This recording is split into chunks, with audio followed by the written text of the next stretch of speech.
जय हिंद साथियों, स्वागत है आप सभी का सत्या एक्सेलेंट यूट्यूब चैनल पे। अभी आप इस स्क्रीन पर एक नोटिफिकेशन देख रहे हैं। ये नोटिफिकेशन जारी किया गया है Bharat heavy electronics limited Bhopal की तरफ से, जिसमें केवल आईटीआई के छात्र ही फॉर्म को अप्लाई कर पाएंगे। तो चलिए इसके बारे में आपको पूरी जानकारी देते हैं डिटेल में। तो वीडियो को आप बिल्कुल कंप्लीट देखिएगा। और यदि आप आईटीआई पास हैं और कोई भी वैकेंसी के बारे में आपको जानकारी चाहिए तो इस वीडियो पर एक लाइक करें और इस वीडियो के नीचे आपको एक रेड कलर का बटन दिख रहा होगा सब्सक्राइब वाला, उसे दबाएं और बगल में घंटी वाला आइकॉन को दबाकर ऑल नोटिफिकेशन पे क्लिक करें। इस तरह की नए नए वैकेंसी की जानकारी आपको मिलती रहेगी। सबसे पहले मैं आपको बता दूं इसके पोस्ट के बारे में और यहाँ पर आपको ट्रेड के बारे में। तो इसमें ज्यादातर आपको ट्रेड नहीं देखने को मिलते हैं। यदि आपने आईटीआई इलेक्ट्रीशियन ट्रेड से कर रखा है या फीटर ट्रेड से आपने कर रखा है या मशीनिस्ट से आपने कर रखा है या वेल्डर गैस एंड इलेक्ट्रिक से आपने कर रखा है तो आप इस फॉर्म को अप्लाई कर पाएंगे। टोटल जो इसमें आपको सीट देखने को मिल जाती है 100 टोटल सीट है, जिसमें केवल आईटी के छात्र ही फॉर्म को अप्लाई कर पाएंगे। नीचे आ पाएंगे साथियों तो यहाँ पर आपको क्वालिफिकेशन भी देखने को मिल जाता है। इसमें जो क्वालिफिकेशन रखा गया आप यहाँ पर ध्यान से देखिए। 10th है, मतलब मेट्रिकुलेशन है। इसके साथ ही आपका आईटीआई पास होना चाहिए और जो भी ट्रेड यहाँ पर मांगा गया उस ट्रेड से होना चाहिए।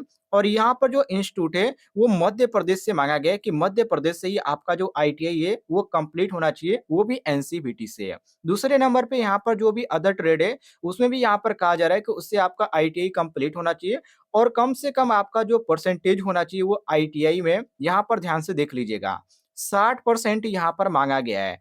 और जो छात्र एससी/एसटी के अंतर्गत आते हैं, ये 60% उन छात्रों के लिए जो छात्र जनरल, ईडब्ल्यूएस या ओबीसी के अंतर्गत आते हैं, उनका 60% है। लेकिन जो छात्र एससी/एसटी के अंतर्गत आते हैं, आप यहाँ पर ध्यान से देखिए, आपके लिए यहाँ पर 55% मांगा गया है। तो एनसीवीटी से आपका आईटीआई कंप्लीट होना चाहिए। दूसरी बात, जो छात्र जनरल, ईडब्ल्यूएस या ओबीसी के अंतर्गत आते हैं, उनका 60% होना चाहिए और एससी/एसटी छात्रों के लिए यहाँ पर 55% मांगा गया है। इस चीज को आप ध्यान रखिएगा। नीचे आप आएंगे साथियों स्क्रॉल करते हुए तो यहाँ पर आपको इसके बारे में और भी बहुत सारी यहाँ पर डिटेल में जानकारी देखने को मिल जाती है। सबसे बड़ी बात इन्होंने ये कहा है कि आपका जो आईटीआई कंप्लीट होना चाहिए वो 2021 के बाद, मतलब कि यदि आपने 2022 में आईटीआई कंप्लीट कर रखा है या 2000 आपने 23 में कंप्लीट कर रखा है तो अभी आप इस फॉर्म को अप्लाई कर पाएंगे। अगर आपने कंप्लीट कर रखा है, चाहे आपने 2014 में कंप्लीट कर रखा है, ध्यान से सुनिएगा, यदि आपने 14 में कंप्लीट या 15 में या 16 में या 17 में या 18 में या 19 में या 20 में आपने आईटीआई कंप्लीट कर रखा है तो बिल्कुल भी आप इस फॉर्म को अप्लाई नहीं कर पाएंगे, क्योंकि इन्होंने कंप्लीट यहाँ पर कह दिया है कि आपका जो आईटीआई कंप्लीट होना चाहिए वो 2021 के बाद ही होना चाहिए। ये चीज आप ध्यान रखिएगा। नीचे आप आएंगे साथियों स्क्रॉल करते हुए तो यहाँ पर जो भी यहाँ पर सीट है, ठीक है, जो यहाँ पर रिजर्वेशन सीट है उसके बारे में इन्होंने बता दिया कितने परसेंट आपको छूट है और ये सभी चीजें आप यहाँ पर देख सकते हैं। इसके बाद साथियों आप यहाँ पर नीचे आएंगे तो एज के बारे में जो यहाँ पर छूट है उसके बारे में इन्होंने जानकारी दे रखी है। और यहाँ पर बात करें साथियों कितने साल के छात्र इस फॉर्म को अप्लाई कर पाएंगे, तो कम से कम आपकी जो उम्र होनी चाहिए वो यहाँ पर इसमें 15 साल आपका कंप्लीट होना चाहिए और ज्यादा से ज्यादा इसमें जो आपका मांगा गया है वो आपका जो होना चाहिए यहाँ पर 23 साल मांगा गया है। 15 से 23 साल के आप हैं तो आप इस फॉर्म को अप्लाई कर पाएंगे, ये चीज आप ध्यान रखिएगा। नीचे आप आएंगे साथियों स्क्रॉल करते हुए तो देखिए यहाँ पर मैंने आपको 15 बताया, लेकिन यहाँ पर मिनिमम जो एज मांगा गया वो 14 मांगा गया, ध्यान से सुनिएगा। और यहाँ पर जो आपका ज्यादा से ज्यादा उम्र होना चाहिए वो 27, तो 14 से 27 साल के छात्र इस फॉर्म को अप्लाई कर पाएंगे। जिसमें साथियों एससी/एसटी वालों के लिए यहाँ पर जो छूट देखने को मिल जाता है 5 साल का एज में और ओबीसी छात्रों के लिए यहाँ पर 3 साल की छूट देखने को मिल जाती है। नीचे आप आइए साथियों स्क्रॉल करते हुए तो यहाँ पर अदर जो कैटेगरी के छात्र आते हैं उनके लिए यहाँ पर पीडब्ल्यूबीडी के जो छात्र आते हैं उनके लिए यहाँ पर अलग छूट है, जो कि कैटेगरी वाइज इन्होंने दे रखे हैं। उनको 10 साल की छूट है, लेकिन कैटेगरी वाइज यहाँ पर अलग अलग कैटेगरी के लिए अलग अलग छूट होती है।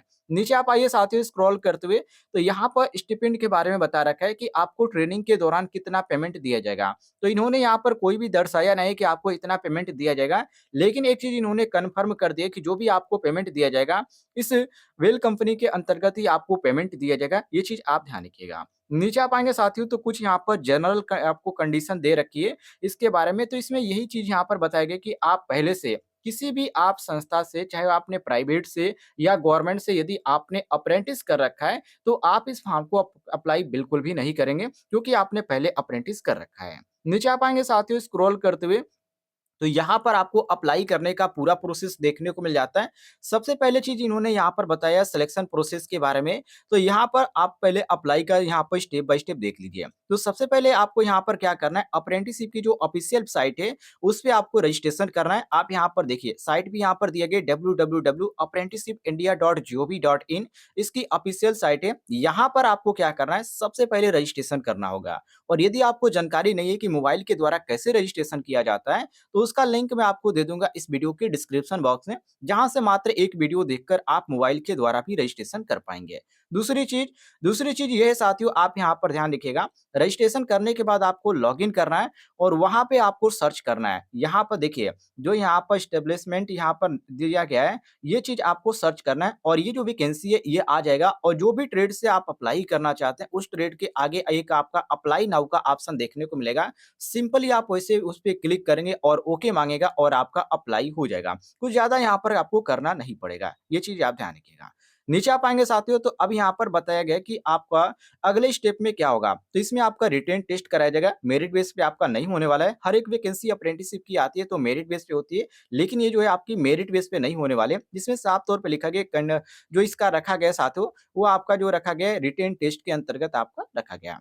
ये चीज़ आप ध्यान रखिएगा। नीचे आप आएँगे साथियों स्क्रॉल करते हुए, तो अब यहाँ पर बात करते हैं डॉक्यूमेंट वेरिफिकेशन के लिए। तो फॉर्म भरते समय जो भी आप डॉक्यूमेंट, मतलब अप्रेंटिसशिप की ऑफिशियल वेबसाइट पे आप रजिस्ट्रेशन करते समय जो भी डॉक्यूमेंट आपने अपलोड किया था या वेरीफाई किया था, वो सभी डॉक्यूमेंट आपको डॉक्यूमेंट वेरिफिकेशन के लिए लेके जाना पड़ेगा। और डॉक्यूमेंट वेरिफिकेशन कब होगा? तो जब इसका रिटेन टेस्ट खत्म हो जाएगा और उसमें आपका जो आ जाएगा यदि नाम, तो आपका ईमेल आईडी पे एक मैसेज दिया जाएगा और जहाँ पर बुलाया जाएगा आपको वहाँ पर जाना पड़ेगा डॉक्यूमेंट वेरिफिकेशन के लिए।